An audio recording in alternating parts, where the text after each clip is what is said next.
Alright, hello, welcome back to another Play and Explain. In today's video, I'm gonna have one table 2K reg battling two pretty prominent regs on Ontario. I'm sure you guys might know who these guys are at some point. I'm pretty sure I just try to record when these guys are playing. And then two tables on ACR, and then one K I just got going. Alright, so hopefully I can record a good video. I know I haven't posted in a while, so hopefully the quality can be better. Hopefully I can explain some stuff. I think 6-3 is too weak to open. I mean, if you have an exploit in your games, not gonna play other tables. And I've been bouncing on ACR recently, like a good amount. I withdrawed some money, and yeah, I'm down to like low balance my account. I might actually have to reload. I've like can't remember the last time I had to reload on a site, so let's hope we can get some upswing going on ACR. Every time I feels like I build up a stack, like I just get like it's either I cooler people or they cooler me. Like I don't know, but definitely the toughest site I play on. I know some people say I shouldn't play here. I don't know. I've been enjoying playing here, so. And as long as I'm profitable on the site, I'm not really gonna care, which I still am by a good amount. But yeah, and I'm trying to get. I've gotten a lot better since I first started playing here as well. So even I don't really care. I feel like I've gotten so much better in the last 2 weeks, or not 2 weeks, 2 months, but actually pretty much 2 weeks. So yeah, hopefully we can get some quality going. There's still a lot of spots I don't fully know, but so I'm not gonna cap to you guys. I don't play limps here at the moment. I'm gonna probably develop that just to be pretty accurate with the sims I run. And here, we're already in a spot where I don't fully grasp it. Double bad suit with the king 8. I'm assuming most 8x is just going to bet. I'm assuming we're going to play b20 at a high frequency. I can't be losing too much EV, and since I don't fully understand the spot, I think high frequency b20 is probably just going to be the play on an ace high low paired board. 8, and here we're going to mix on a high number. I'll 3-bet it a little bit. Okay, and now we get to the turn. Obviously, having no spade. I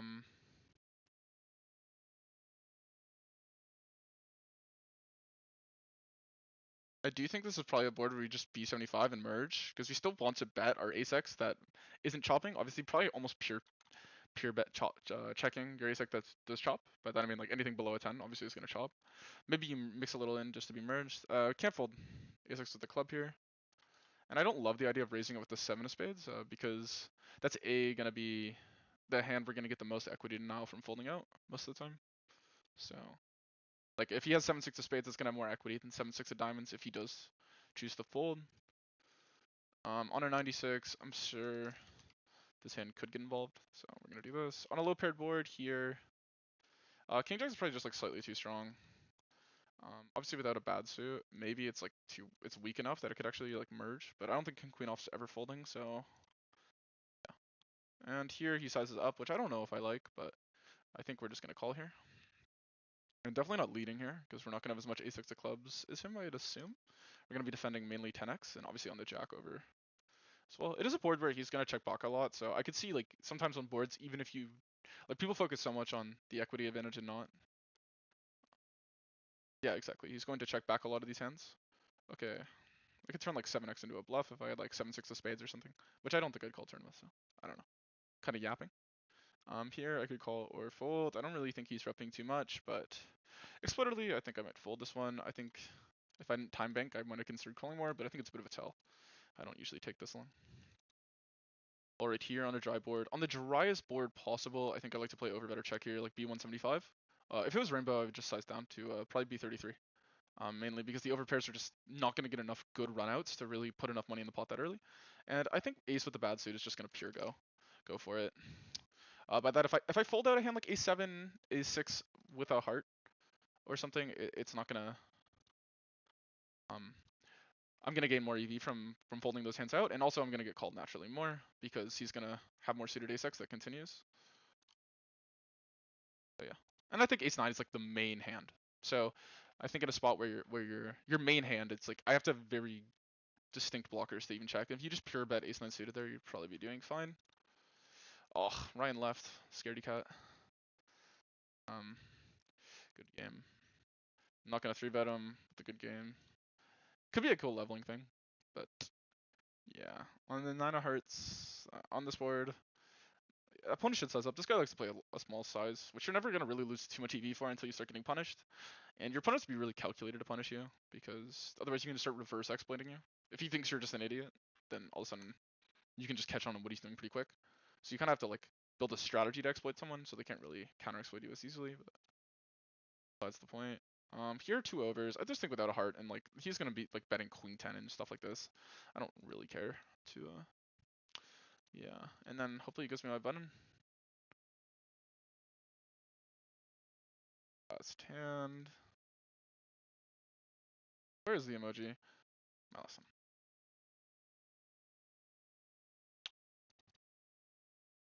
Alright, and I think I like the size up here. We're obviously gonna both have 7-6. He technically has less 7-6 than me. He might be more dense. Because he should be 3-betting 7-6 suited pretty often. Could maybe flat here, I'm not going to. I can get another table going. Can't believe Ryan left.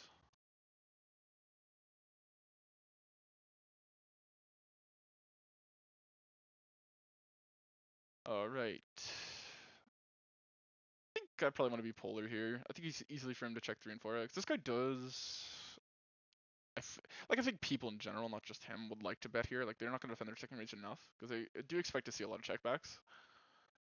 That being said, I'm just going to check. And the 8's obviously pretty mid card because it's probably going to be a lot of his checking range.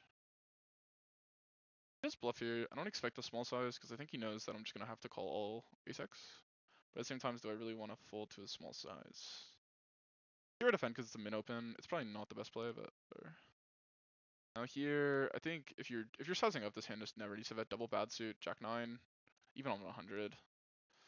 I mean, obviously, like we don't have a diamond. Like I think a diamond would probably be the worst, unless it's like a 9 of diamonds. Maybe it could have some added EV properties, but overall, I think if I was gonna merge a 9x, it would want to be a suited one for the most part, like a backdoor, or maybe even a weaker 9x, like 8-9. All right, check bet.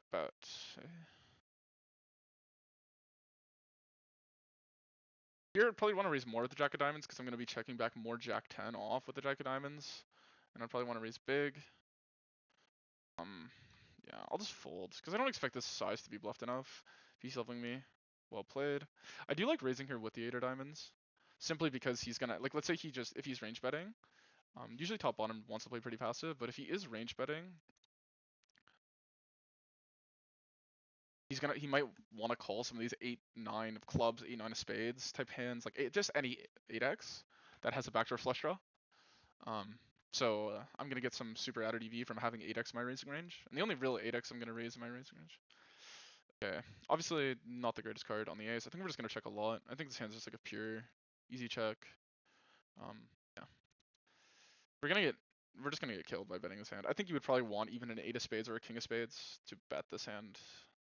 Probably, maybe not because then what are you getting called by? But at the same time, your equity is so low. Like the worst hands that call you still have so much equity versus you. Then on the river spade, you're just like check folding a 2 pair, which just doesn't feel great. Goes half pot, which is like pretty chill because you can have ace queen ace 10 in the size. And I think obviously looking for an 8 or a queen on the river. Right. All right, and we have like we don't really rep any 8x, so it's not like a leading spot. Like if it was a king, it'd be more believable. The rep leads, and yeah, we definitely need to be conservative here because we want to make sure his bluffs stay in. Like we still might even have a hand like probably not too much king queen. We're gonna have king jack here that's counterfeited.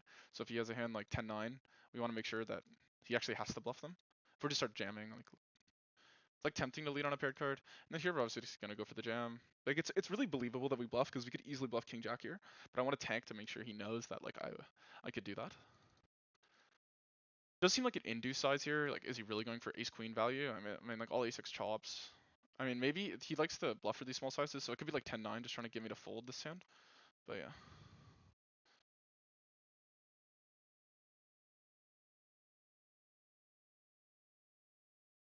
Anyway, let me know what comments you guys have in the comments because I'm really locked in on poker recently. I just needed to get here to record. But I'm really into poker, so I would love to talk to you guys about hands. I know I've been kind of away, especially my Discord, which I'm gonna put the link in the description below. And I give advice for every stake, how to adapt to your stake. And I just autopilot checked here. I'm sure this hand actually should have been a bet. Reason being, I would rather just check ace 10, ace jack. I can even get ace 7 to fold by betting here. So, and it's a board where you want to bet a lot, right? So sometimes you look at how often you want to bet on the board, and then you look at the heuristic of your hand. With that being said, though, I'm just gonna fold now. Even though it's probably not a fold in theory. People are too tight on the reopen, in my opinion. It's gonna stab a lot of high equity, and that high equity, guess what that high equity wants to do on the turn? Wants to bet again. So I think as an exploit, people don't bet straight draws to check them on the turn enough, so you can actually start overfolding flop. The easy exploit that I would abuse in your guys' stake. It's on the flop if you think they're bluffing, but you have a hand that folds on the turn, then don't just spam call them because you're gonna have to fold turns. Alright, and now here both players have a lot of ace jack. I still don't think we want to reopen too much mid stuff, so it doesn't make sense to size down to like half pot. It's not like a board where we're really like punishing him. I could see like pot being okay, but I'd rather just like bet this size and then like big jam the river as a split. I rolled a low number, so we're getting out of here.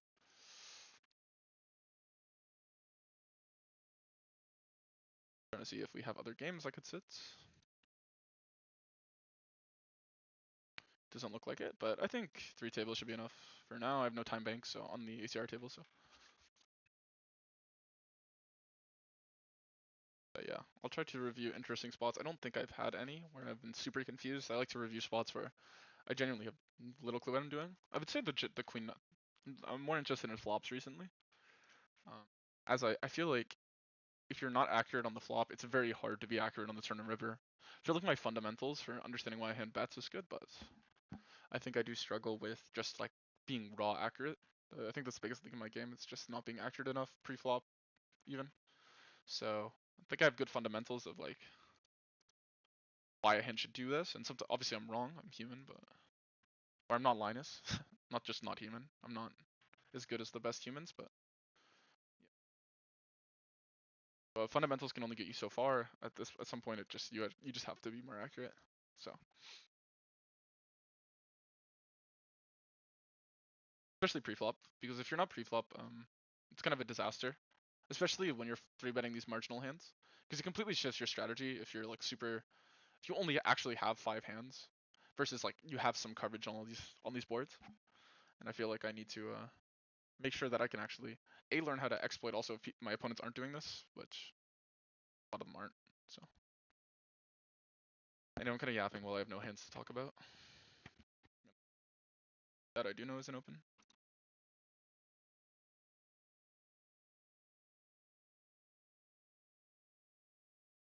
For only 12 minutes. I hope the video quality's been okay. I gotta like change my screen and stuff. I will do that probably after the next video or the next couple soon.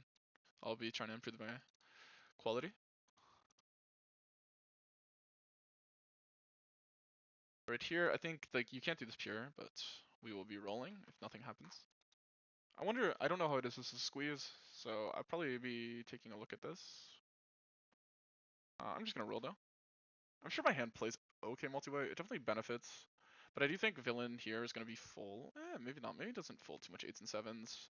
So I would say like maybe this is actually a good hand. I would say like 6-5 or something. Like since he's gonna have 6 and 5s that fold a lot. Maybe that's less incentivized to squeeze, factoring in the button range, because obviously you want folds when you get out of position for a big size. Since you're supposed to be polar, you definitely care a lot about the fold equity when you 3-bet a bad hand. And obviously, I don't think it's a good card. I think everyone in the who's watching. I think here it's almost like a pure. I think it is a pure fold. Super deep though. He decides down. Also a little fun with like maybe you play a hand versus Martian. Would have been a good flop, especially since I'm not folding any pocket pair to that size, this deep. So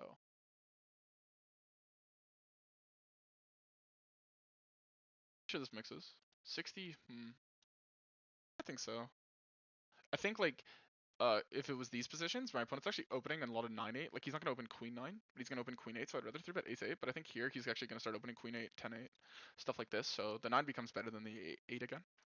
But I'm not fully sure. I know there's a heuristic though where you do not prefer to 3-bet a 9 versus the UTG because he's gonna open 10-9. He's not gonna open 10-8. 9-8's already starts mixing, and that also is a 9 anyway. So he'll call 8-7. He'll fold 8-9, and we get 4-bet, so it's pretty. But yeah, I rolled a 40. I don't know. I'm assuming it's around 50% of the time you 3-bet that. I might be wrong. I know this mixes some folds. We're just gonna 3-bet it though. If I rolled like a 20, I'm gonna pause just to have it on video. Because I know when I record I need to be more accurate because I can't be playing as exploitative. Obviously. And here, double good. I think like queens, for example, would prefer just a heart no spade. I think we're gonna roll here, but I think it's almost pure. Like here, for example, it's not even great to get floated by like ace ten of spades because that hand can turn into a bluff on a lot of runouts and like for example, we're gonna have more scary runouts like a queen or a jack if he blocks that river. Yeah, just ace ten just doesn't want like 10x just doesn't want to get floated in general. Whereas as the higher you go, you don't care as much about being floated. Obviously, the heart's good. Also, the weaker hand you bet, the more you want a heart. Obviously, backdoor flush draw. I think unblocking the calling range there is like pretty minimal.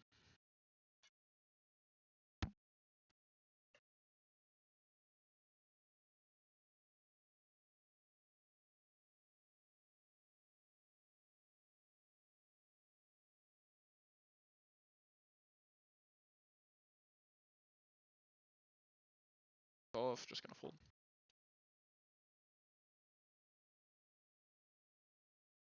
But I'm pretty sure like that's another spot I'm not as polished as I should be as usual on the flop. Like I mean I feel like I should just know. I feel like I should just know.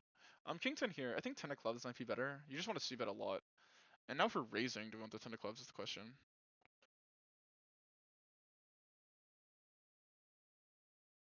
Like would you rather King 10 off King 10 of clubs? How much King 10 is gonna raise? I mean you could fold out Ace 10, which is an advantage. You know what, we'll do it. Thinking like Ace 10 maybe has to start. No, he's not gonna toss it though. That in reality he's not tossing. I was thinking that maybe Ace 10 with the 10 of clubs prefers to get floated by 10x. Where it's like King 10 off with the 10 of clubs benefits a little bit more from folding out 10x. King of clubs I can raise a lot of hands that aren't King 10. Like I can raise King Queen off, which would not be able to raise without it, for example. Um, I think when he slow plays too and doesn't 3-bet, he's likely to have the 10 of clubs, so I think it's like a great 10-8 blocker.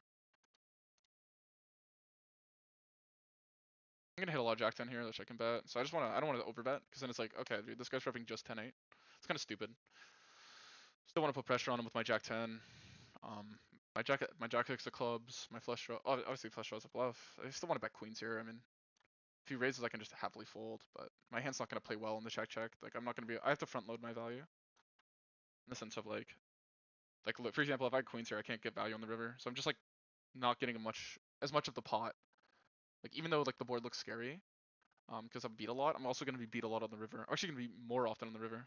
So I'd rather just bet, and then if he polarizes, I can just either fold or bluff catch or whatever. So in general, the turn's gonna be really good for me. I mean, he just can't hit the jack. I hit it a shit ton.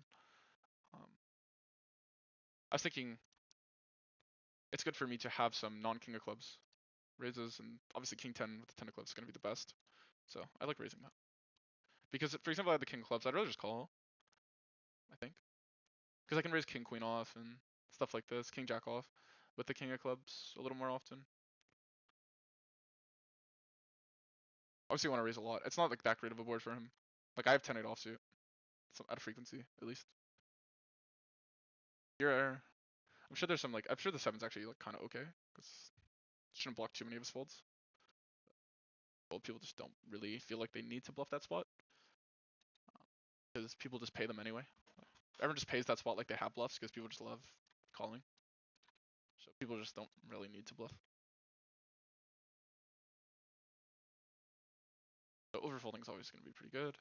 80, wait, let's roll again because I don't know. 75, I think that's good. You need some like marginal hands that can call a 4-bet just to like balance your opponent from min clicking you all the time because you're too polar. Like the min click becomes a little too overpowered. Um, yeah.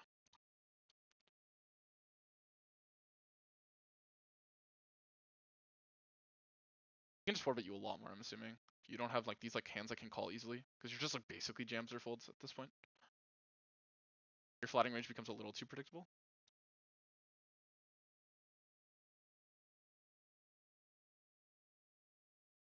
Obviously gonna want to check back a lot here. But that being said, I mean, I get called by, I guess in this specific spot, I don't really get called by too much worse 3x. Like if the board was like 7-6-3, it's a lot easier because I might have like 4-3, like it's a wreck. So I'm just gonna check back and keep in like 10-9 of hearts or I don't know stuff like this. Gain increase EV. I think range check here. He shouldn't really have. We should both have the same amount of 8-5 actually, so it's not like the worst board to bet. And boards where your opponent's gonna have an offsuit straight that you don't have, like for example, like if the board was um, 7-4-3, that would be a lot worse for me than this, because like we're both gonna have 8-5. I could raise here. Now that I did this, I think I just want to call. I don't love it though. I think I should have bet flop. This hand is like a clear. It's gonna be way more EV betting flop than it is check calling. I unblock a lot of folds with the deuce. That being said, I don't think I've lost too much EV so far. And it's a board where I'm naturally going to want to play really defensive, so it's not the worst. I bet a third here. I don't really know the heuristics. I think I'm just gonna actually not playing and losing to king 5 is kind of a disaster if the board works out. So I would mix like every other king. Like for example, fuck, I'm just bet the size. I think like king 5, king 6, you would have to just mix everything just to bet enough. Since I'm gonna be reopening for a small size. But I think king 3 and king 2 can just check twice pure. Because I'm gonna lose to king 5. Like I would have lost to king 5 there, which is just a disaster. If the card was higher, then there's no difference. That being said, I unblock straight draws, so I'm not fully sure. I'm sure these spots are kind of boring for you guys to look at though, so I hope I can review some bigger pots with more streets than just like, do I bet the turn or not? Alright, here, I think I actually do get tricky in the small blind. I do think I want to be polar here though. And I think this is like a pretty good hand to be polar. Blocking king queen off, which is probably like his best offsuit queen x that he flats.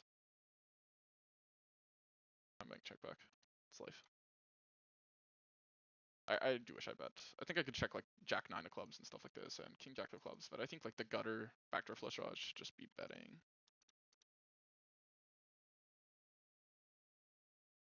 I bet half pot. Like I rep jacks now. I don't know.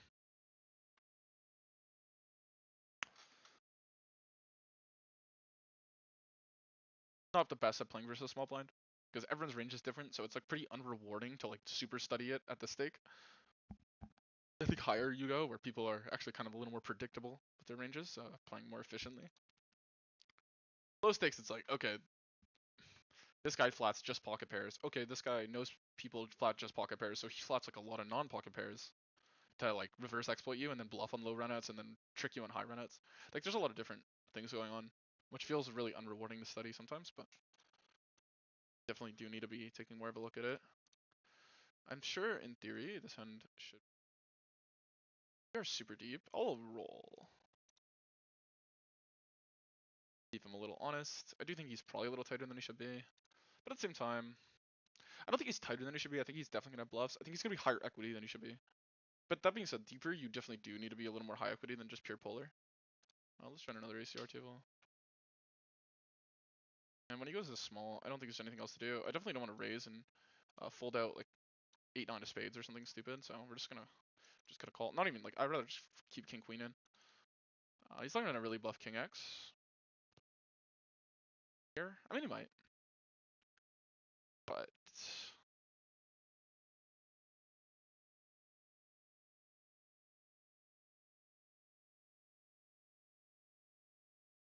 scary board for him. Not to mention like just the amount of straight draws I have is gonna be scary too because it's gonna put him in a lot of spots on the river where he's just never gonna have the best hand. Really, like he's gonna have to, and we're just gonna check here. And we're gonna lose to a pocket pair a shit ton, but there's nothing else for me to do. I'm trying to think here. Is there any incentive for him to block? Because I feel like he's gonna block. I'm trying to think if it's possible like he would bluff this size. I think so because I think he also doesn't feel like reffing an ace is that good. I'm just trying to think what he would do if he had queen jack in the spot. And I think I'm just gonna have to pay him. Jam is tempting because he just never has it.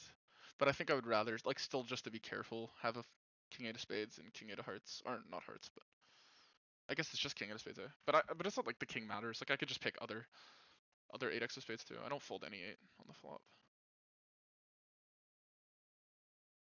I think I just have to call. Like you could even just do this with like 9-8, whatever.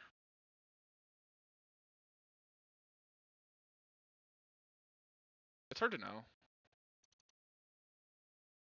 I know in theory it's a snap, but this guy is sometimes a little whatever, but he just bluff for the block size, so I think I just have to pay him. He's earned it by bluffing that spot enough.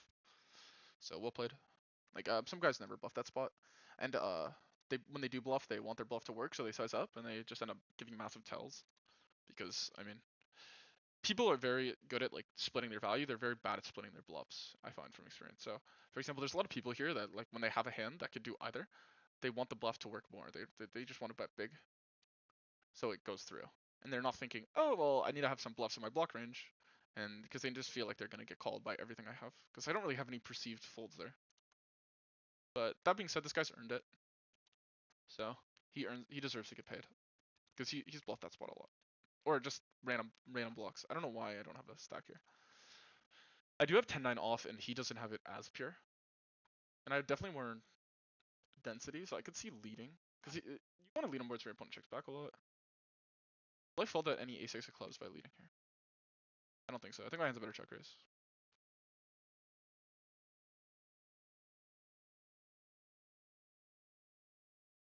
And I think 250 is okay, but I think you want to play like it's too easy to play against if you just play 250. So should I split? I don't really split, but I can just oddball it right now. I get floated by better. If I go too big, I might actually fold out. No, because he never folds out worse clubs. My hand's just like not that good, but I can't imagine checking it.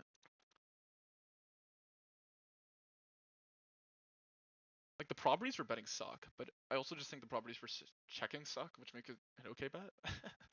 Like I'm gonna get called by just like hands that crush me only, pretty much. And I block out like the queen is not good, really. That's not the worst. So I check back here, and now we're just gonna check. I don't know. I kind of autoplay the spot because when I'm recording, I get to tunneled on certain. And I don't know what I rolled here. I might have made a mistake. Am I not even at this table? Jeez. All right. I'm assuming here this hand wants to bet because we benefit more from denying equity than a hand like 10-9. Like, because when he folds out a 10, like our overall like equity is better. Like it's more of a win. 1/3's probably fine. Half's also okay. I don't know. I should probably look. And just gonna. And now it's between 1/3 and check. I don't see any. I think our hand's just like strictly too weak to bet a third here. Not to mention we just polarize ourselves versus hands that like we're worse against. Like when we hit a straight in the B33 line, it's very hard to like anything. But when I check back, my straight's actually pretty chill.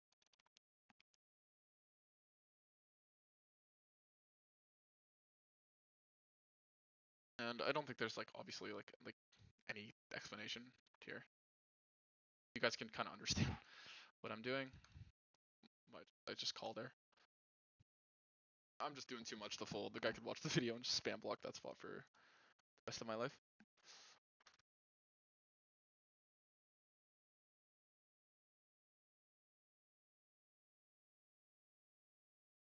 How long I've been recording? 28 minutes. Sucks the 2K bloke right away.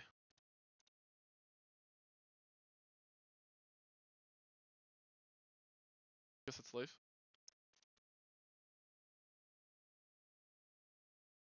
I don't know why I'm not topped up here.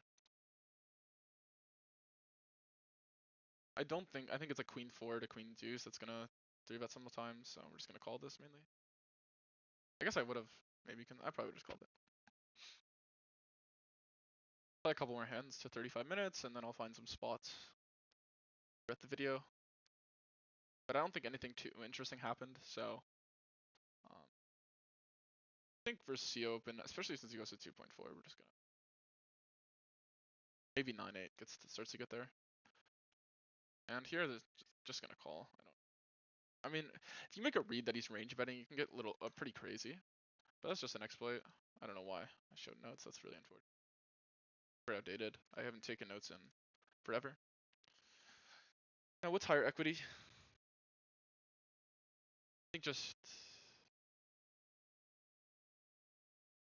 it depends how often my opponent's going to bluff river. I'll just check to keep him honest. My hand doesn't play great versus betting range. Like I only beat bluffs. This guy does like to reopen small, so he could actually like bet jacks and tens for value. half pot is just big enough for him to like not have me level him. If he opened small, shit, he's watching us. I might have been tempted to go thin. I am expecting this a lot of the time, but I just think I'm asking for it by raising too big. Well played him.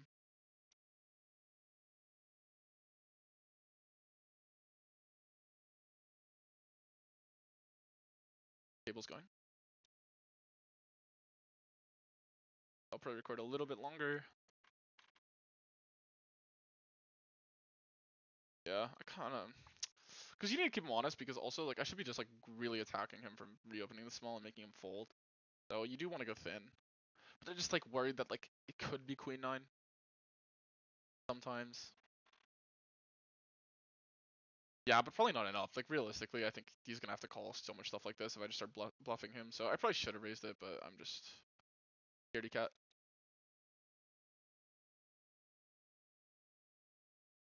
But that being said, like then he can reverse exploit me. So I need to keep him honest, because like for example here, if he has like king queen, he can just start betting half pot, and then he just gets free money.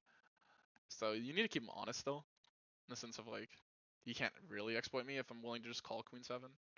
Because if I'm willing to call queen seven, then I don't think he makes more money from half potting king queen. Can't just do something every time, because then they can just watch my video and just exploit me. So, because I will bluff that spot really aggressively as well. So it's not like, yeah. I will say like the main exploit is that I can just check river a lot though, when people are willing to reopen so small.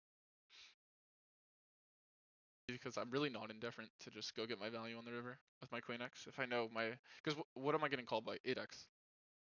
So if my opponent's going to reopen all his 8x, then I can just check. Like, there's no reason to bet. So, yeah. Obviously, I lose EV from playing in my pool, so make sure you guys like the video, because I'm losing EV for you guys, but yeah. Anyway, I think the motion and this, what happened here. Damn, what a cooler.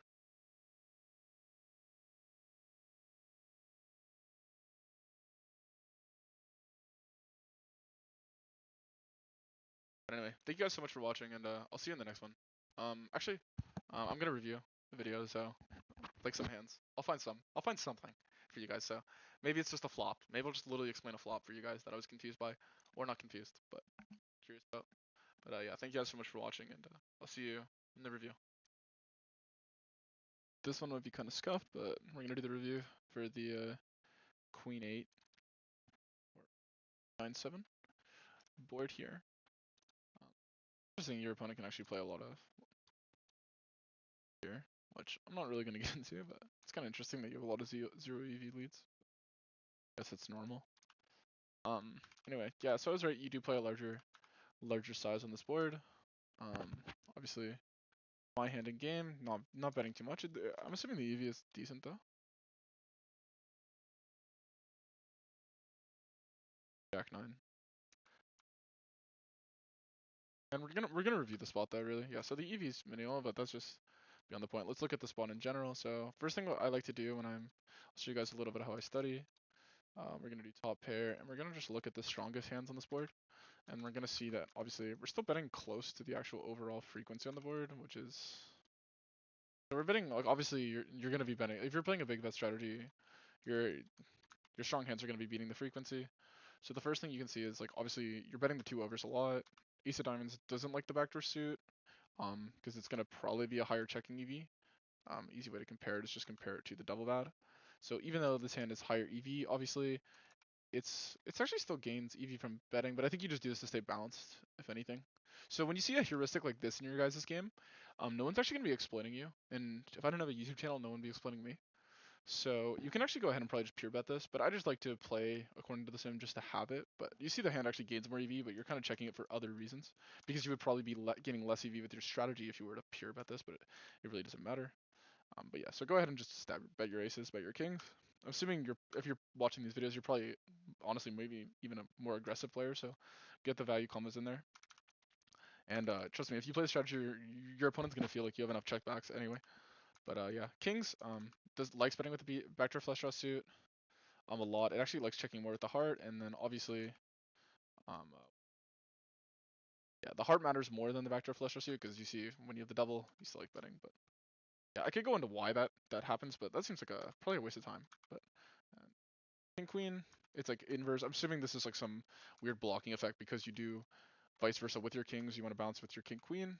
But overall, I would say, and then obviously you can see it come true with ace queen to aces. Like it's a usual weird thing where a solver likes the mirror, because it doesn't on the flop you really don't want to tell your hand too much. Like obviously on the river, sometimes it's not going to be there's nothing you can really do about it because you're not just going to punt EV. But on the flop, for example, um, you don't want to have your opponent, for example, have the ace of diamonds, and he can just like hard soul read like your frequencies based off that. So you're gonna see a lot of random shit that doesn't make sense. So the key is when you look at enough nodes, you'll start to actually understand real heuristics. Because obviously this ace of diamonds shenanigans, I mean, there's a reason why it would be good to bet it and a reason why it would be bad to bet it. So in reality, the solver's just gonna mix and it's gonna pick like maybe with aces it'll do this, ace queen will do that, but yeah. But overall, I would take away is I would just try to mirror the overall frequency. Since these hands just don't bet that much, like obviously here you could like pure check this and then bet this and then try to remember all this. I remember like okay, like let's just take the double bad. I would probably bet pure with the heart because the queen of hearts because it gains the most EV.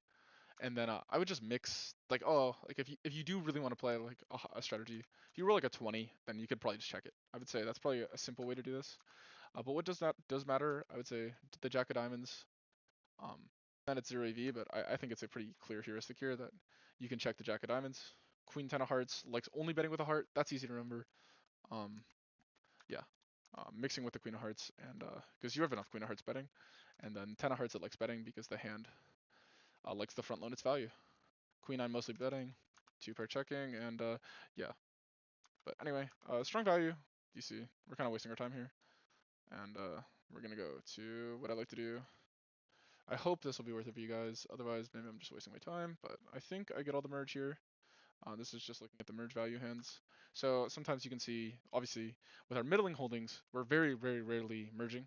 And the hands that we are merging, it's going to be like, I'm assuming 10x double good suit.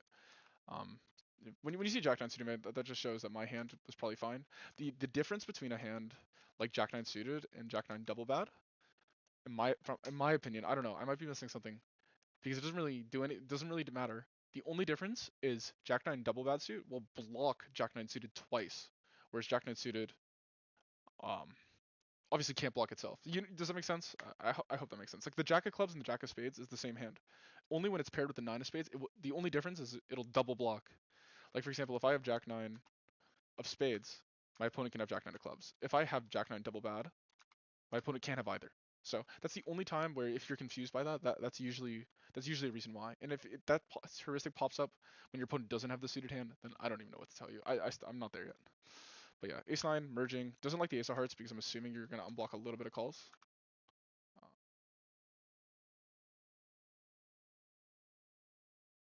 Uh, Not really. I guess yeah, slight ace jack. So yeah. Anyway, I kind of lost it, but let's just go to the flush draws and see if there's a heuristic. I'm sure you guys had enough looking at that. I think I couldn't see what else bet it. Actually, I think I have it in my notes here so I can tell you guys. Weak 7x, like 7-6 also likes to bet, and 10-9 is the main merge hand there because it's gonna have higher straight draws, and I think you fold out a little bit Jack 9. Let me check if that's true, and you see we start to benefit from that, which is kind of like you said, like I said earlier, like if you bet Jack 9 suited, you're more likely to actually get that 50% chop of folding compared to double bad, which is just gonna be a little bit less EV for that reason. But yeah, fold out a chop is what I'm trying to say. But I don't know. If you're wondering why this all matters, I'm just trying to review spots. There's nothing interesting, so I figured I would do a deep dive on the flop here for you guys, and maybe you guys can learn a heuristic or two. Go to the flush draws and see if there's anything neat. I feel like there's nothing neat. Usually the open enders do like to check. So, but I think because there's so many open enders, you can see 10-8 start to become the one that actually likes to check. Jack 10 obviously mixing as well. And yeah, the high a6 likes to check. There's some like weird heuristics that go on. Usually for some reason, like if the a6 like the higher ones like to bet, and then that means the lower ones check, and then it gets mirrored vice versa all the way down.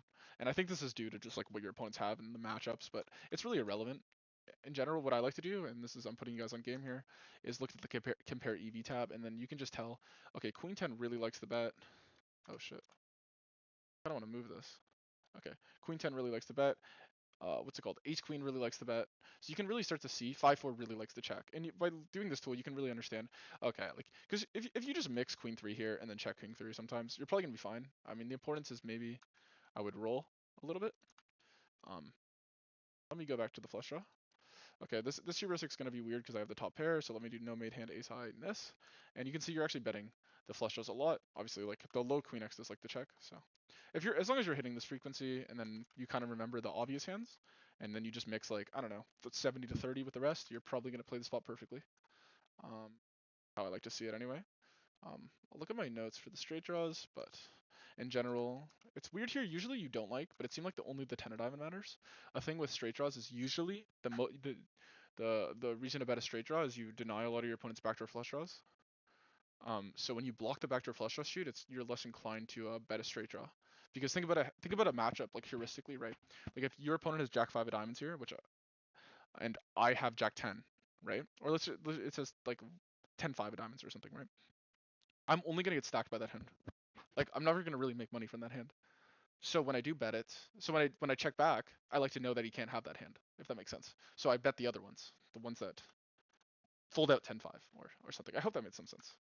And then yeah, you do like pushing backdoor flush draw equity though, only if you have a very strong hand, which obviously we want to be aggressive on this board. So yeah, I'm not too much heuristics to talk about. The low one's checking. There's some weird stuff going on here, but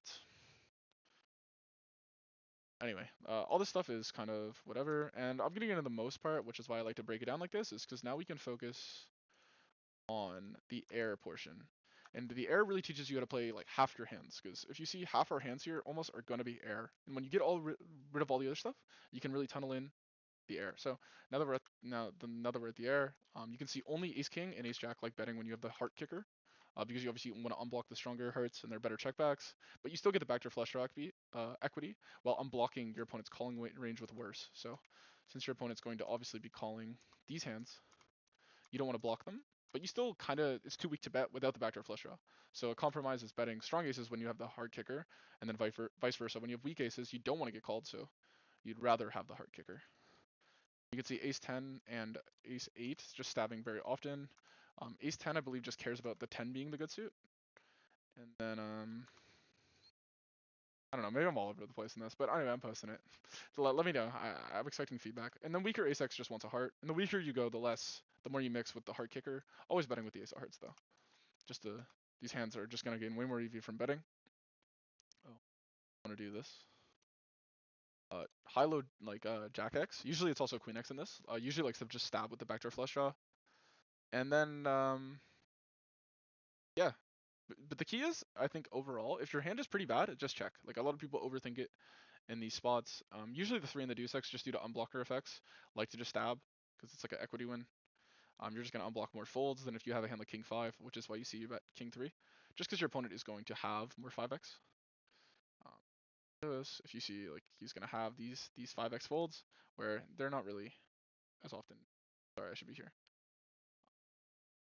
And anyway, now let's go to the turn. Let me go check. Finally, we're going on to the turn, which my opponent kind of made a sizing error. You should be playing polar in game, but it's completely fine to play smaller. I forget the size he played, but I think I'm gonna account for him sizing down. I'm assuming I'm not gonna play too many raises because as you can see there, I was betting almost all my strong hands, and the 3 doesn't really make many of my hands that much stronger. So I think even if he sizes down, we're just gonna try to realize for cheap. But yeah, damn, this study portion has been 11 minutes. But I hope you guys really can play the spot next time I get it. But yeah, so you see very low raising. It's just like this is why it's good to know what you're trapping. So then it's just like the random trapped ace x and king x, which is kind of why I said earlier it's important to actually just have it. It's not so your opponent knows. It's just so you can have raises and stuff like this. But yeah, and trust me, usually you realize the EV because you won't have it often, and then the times you do, your opponent won't expect you to have it.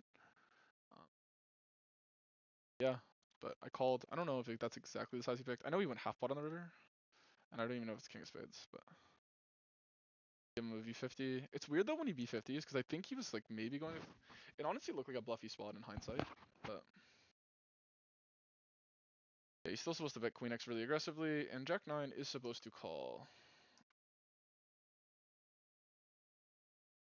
kind of realized after the thought I probably just have to defend this. So I did lose a lot, but yeah. And we're not bluffing a hand like this. If we are jamming, it's just gonna be. It's really easy to have pocket jacks and pocket tens in this mode. So there's no reason to actually turn a 9 into a bluff, which makes sense. You can basically just pure bluff jacks and tens since your only jamming range, really raising range in general, is jack 10, and you're gonna check back a lot of jacks. You're gonna call, and you're gonna end up with a lot of jacks and tens on the turn. As you can see, it usually prefers double good suit with the tens being the main pure jam. Just because I think also your opponent is the jack 10 we end up with, it's gonna be a lot of 10 of diamonds. So definitely liking it, and then obviously jack of diamonds as well, like I said. Simply for that reason. But yeah. Anyway, this video was kind of all over the place. Let me know what I can improve upon. I hope we learned a little bit of the spot. I know this, yeah. But anyway, thank you guys so much for watching, and I'll see you in the next one.